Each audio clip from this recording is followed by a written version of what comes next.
where I study under the absolutely wonderful Dr. Mike Draney, who is present with us today. I can see him in chat. And so my thesis project centers around arachnid diversity, spider diversity at Red Bank's Alvar State Natural Area. And whether you do or do not know what Alvar is, we should chat about it because I really enjoy this project. But it's pretty obvious I'm an arachnologist and that I work with spiders, but I also work heavily in diversity, equity, and inclusion. A lot of my foundation in diversity, equity, inclusion comes from Iowa State University, especially in my time where I served as a student wellness peer educator.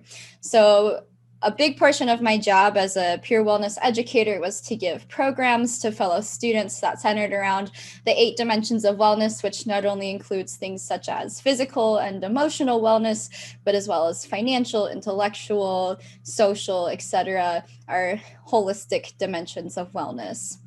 So when I wasn't giving programs, another part of my job that I was incredibly passionate about was going across our different departments on campus and within our own department to make sure that our presentations, our programming was all inclusive, equitable, and accessible to students of all backgrounds, because I found that a lot of the times when we leave these programmings to specific lenses, then oftentimes it's not inclusive to everybody who could benefit from our programming. Iowa State, I was a George Washington Carver Scholar, which is a scholarship program for underrepresented students who served in the top percentage of their classes in high school. And through this scholarship program, that's really what solidified my passion to not only discover my own identity, but to provide support to other people who are on that same journey to understand their own identities and how they can be best supported in academia. I was the Asian Student Union Vice President, so I was heavily involved in our APITA community on campus, and I'm still very passionate about bringing awareness to the APITA community. I was a College of Agriculture and Life Sciences multicultural peer mentor, where it was my job to welcome incoming students to a predominantly white institution and to help underrepresented students navigate an even more predominantly white college and major. I am a sister of Delta Phi Lambda Sorority Incorporated, and of course there's a lot of stereotypes about sorority girls, but I do firmly believe that being a part of an Asian women-centered sorority gave me the skills to be able to talk about what it means to bring awareness to our communities and to provide support to our communities. I'm currently the Student Study Lounge coordinator at the University of Wisconsin-Green Bay, where my duties include creating a welcoming physical study space for underrepresented students and making sure they feel welcomed at our university and that they have not only a metaphorical, but also physical space that they feel they can exist in. And last but not least, I am Green Dot trained. And if you don't know what that is, we will be going over what that means here in my presentation. But a little rundown, it's bystander intervention training. So where do we begin? I know some of you may not currently be actively in academia, but I wanted to apply some focus on academia in particular because many of you here are in, have been a part of, or will be a part of academia. B, racism and oppression and prejudice is a huge topic to address. And to be quite frank, I stressed a lot, long and hard, over how to even begin to talk about how we specifically as arachnologists can begin to fight such a large, daunting, and troubling task. C, though it's important to address racism and prejudice in all aspects of life, academia itself has long served as a breeding ground and a foundation for discriminatory practices and experiences, and it continues to do so through gatekeeping, curriculum, and more. I thought about how to best tailor this to arachnologists, and one of the major common factors for many of us is academia. And as long as we are contributing to academia, we are all part of this cycle and system of oppression and prejudice. It is of note that many of these issues, ideas, and actions I will be talking about can be further applied across different systems and not just academic institutions. I acknowledge that this topic may be new, unusual, and even uncomfortable for some of us here, but I want to note that change is never said to be comfortable, and especially long-awaited and needed change. To my colleagues for whom this may be deeply personal, if you feel you need to step out at any point, turn off your camera, whatever you need to do, please make sure to take care of yourself first and do what you need to do. For any of you who feel the desire to leave or feel uncomfortable because this is new and not what you know, I challenge you to stay. Stay and listen to the experiences and voices of those who have been uncomfortable and unheard for so long, because you are so imperative to being able to solve this problem. When I was given the opportunity to host this workshop, I was so ecstatic to be able to speak on something I am deeply passionate about as both a student and as an academic. I was also so deeply humbled, as this workshop is not just what I think needs to be done to begin to address the inequities and exclusion deeply ingrained in academia. This workshop is the resounding voice of my friends, my peers, my colleagues, and all of those who came before us, who have been presented with barriers by this system for so long and have been fighting so hard for the change we wish to see. This workshop would not exist without all of their passion and their courage and their input. So, in true academic fashion, I have presented a set of objectives for all of us. Our first objective today is to identify what does racism, inequity, inequality, and oppression look like? Number 2, acknowledge. We must acknowledge that prejudice and oppression is a problem, and it is in fact harmful. And 3, take action. How can you personally address a situation that you witness or experience and view as harmful?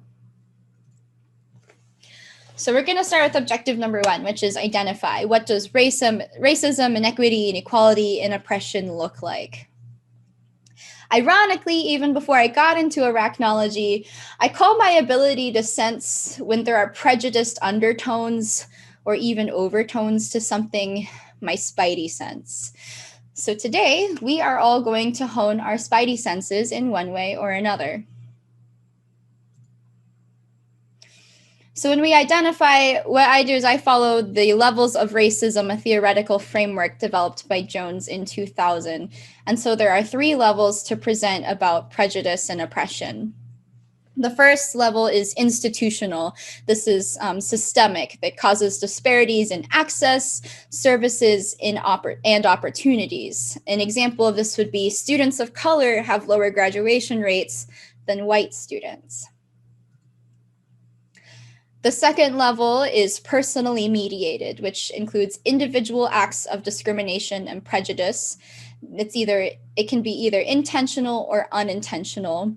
And this is the one people most commonly think of as these individual acts where it's person to person. Someone says something to you in passing, someone does something in passing. For example, ignoring students with marginalized identities, stereotyping, slurs, brutality.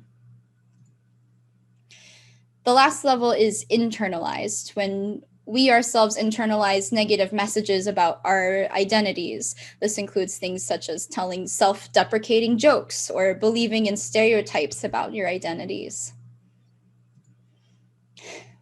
2 very important things as we dive into this topic.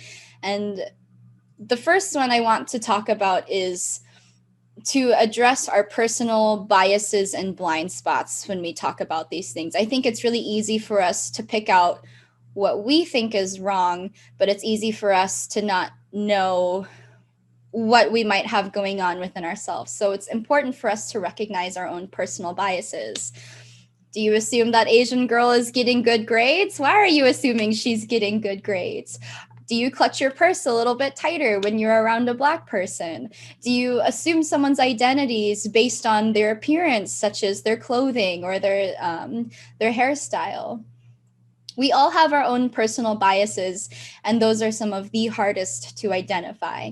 So learning to unlearn some of these habits, recognizing where we fall short, and having humility when people point these things out to us is very critical to this process. The second, and what I think is the most key point here, is intersectionality. This is a very important part of addressing diversity, equity, and inclusion, because issues with diversity, equity, inclusion are often compounded by intersectionality, which is how people's social identities intersect.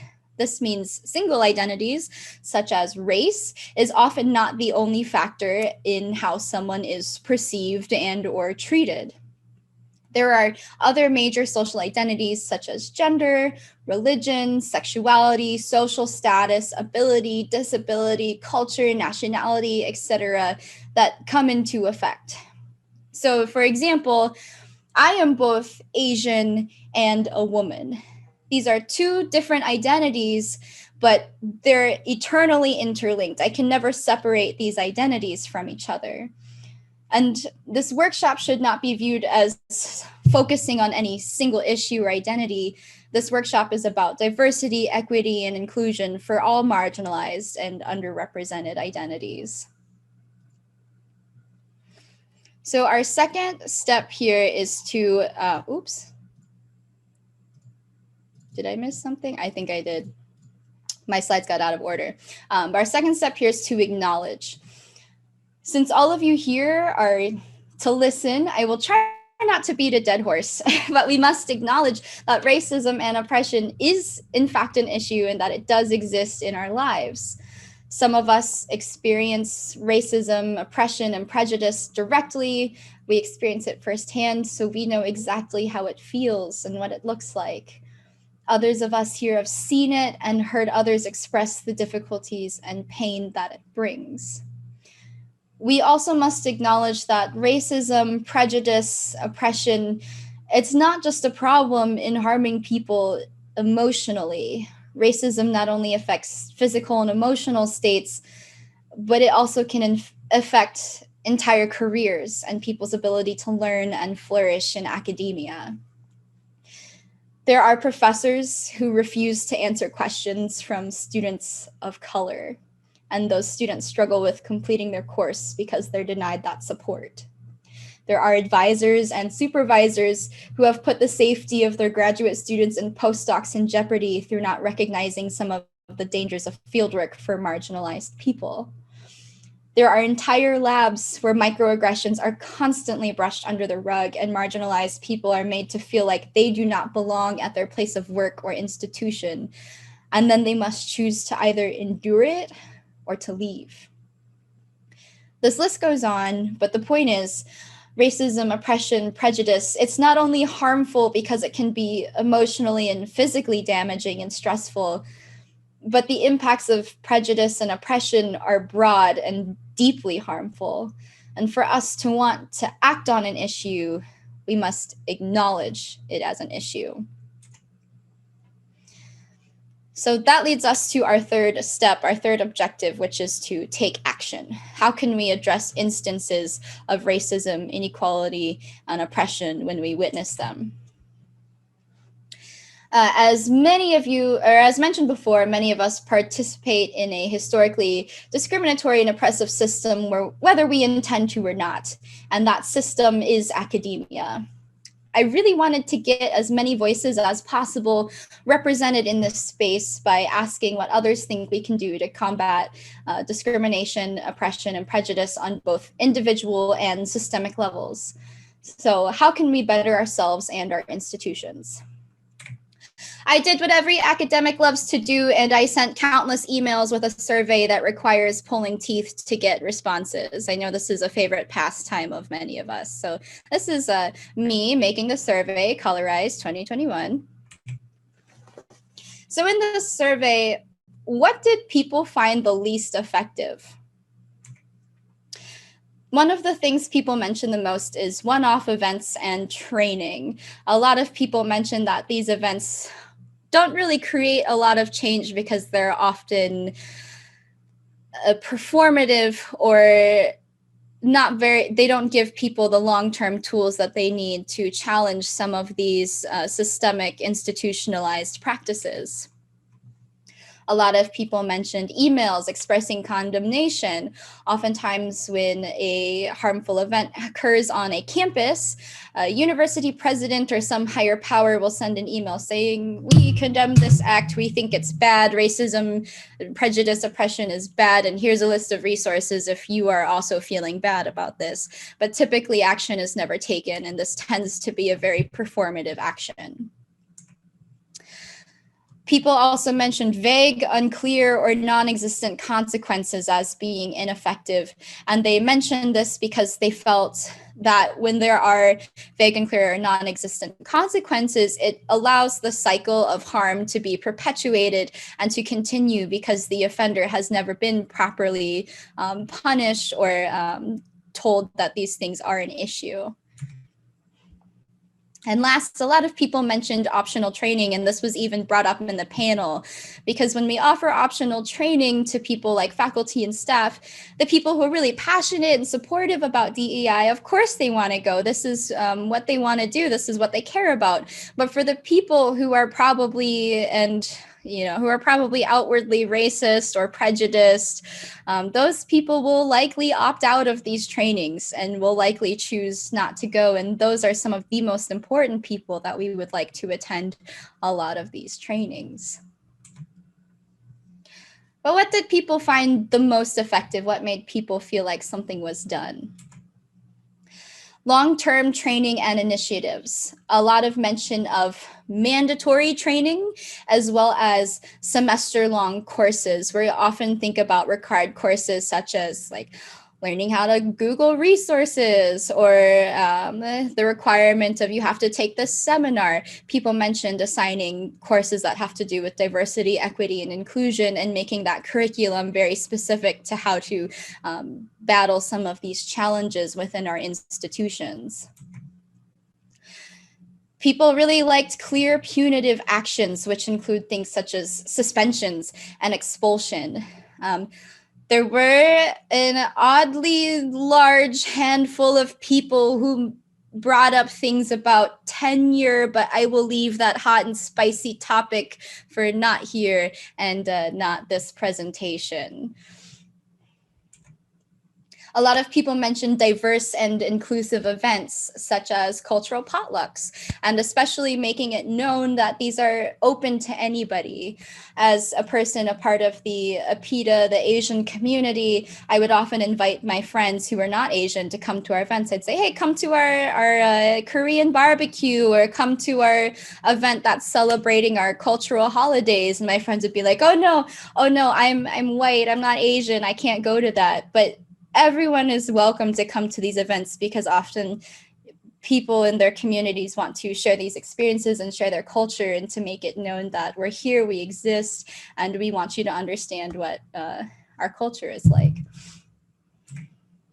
There was a lot of mention about addressing change through policy, and this was also brought up in the panel. For example, creating standard procedures for how to address incidents of prejudice or racism.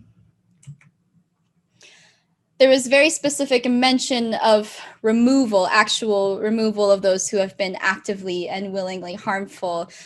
People felt that this was more satisfactory than just, say, a slap on the wrist or some sort of short-term punitive action. They felt that this really sent a message about what the consequences are of these harmful actions and that it will not be allowed to be perpetuated. And last, many people mentioned inclusion of more diverse voices, asking who isn't here and how do we include them? I remember sitting around a table for ISU student wellness, addressing something such as this. We were talking about making a physical space for students, part of the LGBTQ plus community, queer students. And I looked around at my coworkers and my supervisors, who we all know each other very personally, and I said, I don't think this team is capable of making a lot of decisions for a community almost none of us belong to. And most people in my team did not identify as queer. And so I asked my supervisor, well, can we include queer students in on this? Can we get them to be involved?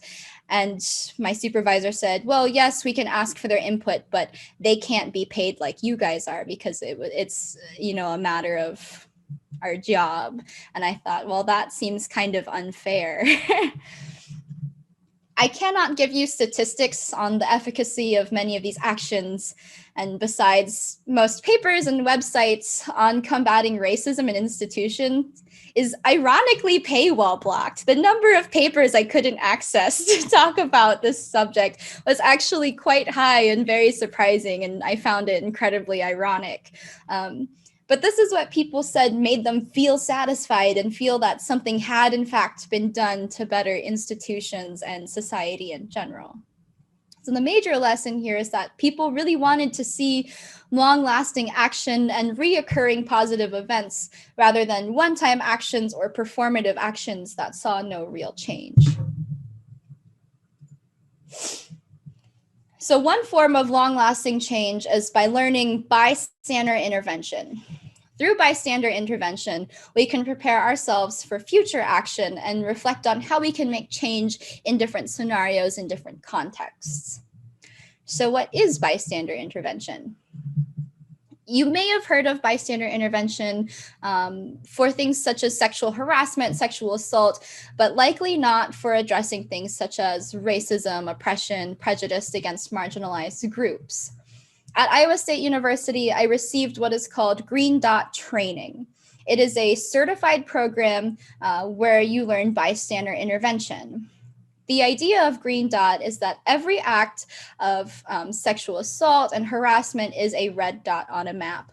But every time a bystander intervenes to prevent or reduce harm, it's a green dot. And so if you imagine all of these dots on a map, you want to aim to fill it with green and not red. I thought this was a really neat program and I found it really useful. And I was surprised to learn that this same training has been applied recently across different concepts, including things such as prejudice and racism. I actually first came across this training for racism while watching a documentary about professional League of Legends players. And if you don't know what that is, it's a super nerdy video game that I spend most of my time doing when I'm not doing research. And this is how League of Legends teams are taught to respond to toxicity from other teams and other players. Many universities, organizations, and professional teams across the United States use Green Dot bystander intervention training to address harmful acts, and other countries, such as the UK, have begun to implement this program in their institutions. Green Dot is a nationally recognized and heavily researched program that has existed since 2006, where it was founded at the University of Kentucky. I myself am not officially certified to give out certifications for Green Dot training. I do not have the proper certifications or the time to certify all of you today. But if Green Dot is of interest to you and or your institution, feel free to contact me after this workshop. So why is bystander intervention training so important and so beneficial for the long term? Bystander intervention training gives people the needed tools to make a conscious effort to intervene when they witness a harmful experience. They are not one-time tools. These are tools you can use for the rest of your life. The idea behind bystander intervention training is to avoid the bystander effect. The University of Waterloo notes that the more bystanders present at a harmful incident, the less likely someone specific will intervene, especially since many people assume that there is someone better suited to act. But the reality is, everyone has the power to act. And with great power comes great responsibility. In a quote from the University of Waterloo, every bystander has a choice. Do I try and make things better, or do I ignore the situation? So today, we are going through an extremely brief but useful crash course of bystander intervention training.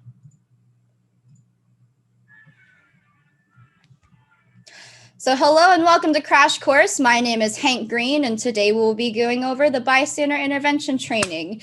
And bystander intervention training follows what is called the 4 Ds.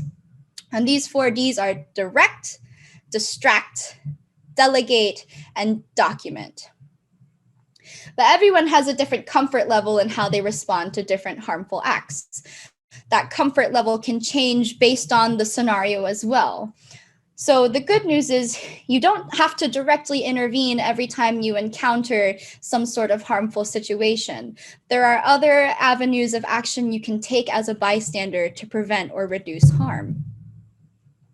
So our first D is direct. Direct is what everyone assumes that you have to do when you experience these acts, which is get directly involved. So this avenue includes speaking up against harassment, telling the offending party to stop. Please assess your safety first, but physical separation of parties if need be, and also asking the party who has been harmed, are you okay? And providing them with direct support. Our second D is distract, which includes diverting attention or changing subjects, asking the offender an unrelated question or an unrelated statement to divert topics. For example, I had someone in the survey mention they were in a class where a professor started making jokes about COVID that were aimed at Asian people. And this person felt really uncomfortable that this professor was getting the entire class in on these jokes. And so one way someone could use distract in the scenario is to raise your hand and say, hey, professor, I actually have a question about the homework last night. Would it be okay if we talked about that? Or can we review the chapter from this week's reading? And so diverting that topic away from the harm that's being done. Our third D is to delegate, and delegate includes seeking help from another person to aid in the situation, asking another person to intervene. So in the context of, say, a university, if students are in a dorm and there seems to be some sort of disagreement, what you could do is potentially contact an RA or a CA to come up and to talk to the students or to intervene on the situation. A lot of people might jump to the idea of contacting police, contacting 911 for a lot of more physical situations. But I do want to stress that if you feel that that is absolutely necessary, you should seek the permission of the party being affected, because there are marginalized communities who the relationship with police, and especially in certain areas, this can make the situation worse. So if you do think about contacting police or 911, seek permission. You can also contact 311, which is non-emergency services. The last D is document. And so document includes recording the situation, reporting on it, video recording, taking photos, writing down what you're witnessing, keeping an eye on the situation. For example, if you see potentially a physical struggle going on the street, you don't necessarily have to step right in between those parties. What you can do is keep an eye on the situation. And if it does escalate, think about what's the next step you can do to help de-escalate the situation. And when you document, make sure you can be as specific as possible. Date, time, place, location, and identifiers of the place and of the people. So we're going to have breakout rooms to be able to practice some of these bystander techniques. I will copy and paste these scenarios in chat. You can also find them within the PDF that I attached in chat, and I can resend that too. But in your breakout room, discuss how you would respond in different scenarios. Obviously, we don't have time for everyone to talk about how they would respond to each and every scenario, but maybe pick a scenario that you might feel less comfortable with, or one you might not have come across, or maybe one you commonly come across. Think about if these actions would make your spidey sense tingle. Is this something that you would identify as a problem? And if you feel like it's not making your spidey sense go off, why is that? Would you feel the need to act in these situations? What actions would you be most comfortable taking? Obviously, every person's response will be different based on their lenses, their identities, and their position, and that's okay. The scenarios are intentionally vague, so it's okay to view the scenario in varying contexts.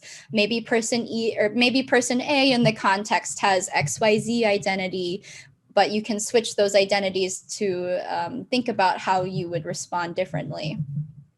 And remember, there are no right answers. The idea is to just practice how you would respond and to know how comfortable you are with intervening and what route you would want to take. So remember your 4Ds, and remember to be good listeners to each other, be mindful of the space, be mindful of your peers, your colleagues, and try to give everyone in the room the opportunity to speak. Even though time is limited, I hope you have a good session, and we will reconvene in 15 minutes. Hi, Jillian, how many people would you like roughly per room? Let's see, how many people do we have right now? I think we planned on about 4 per room. Okay, so all right, sounds good.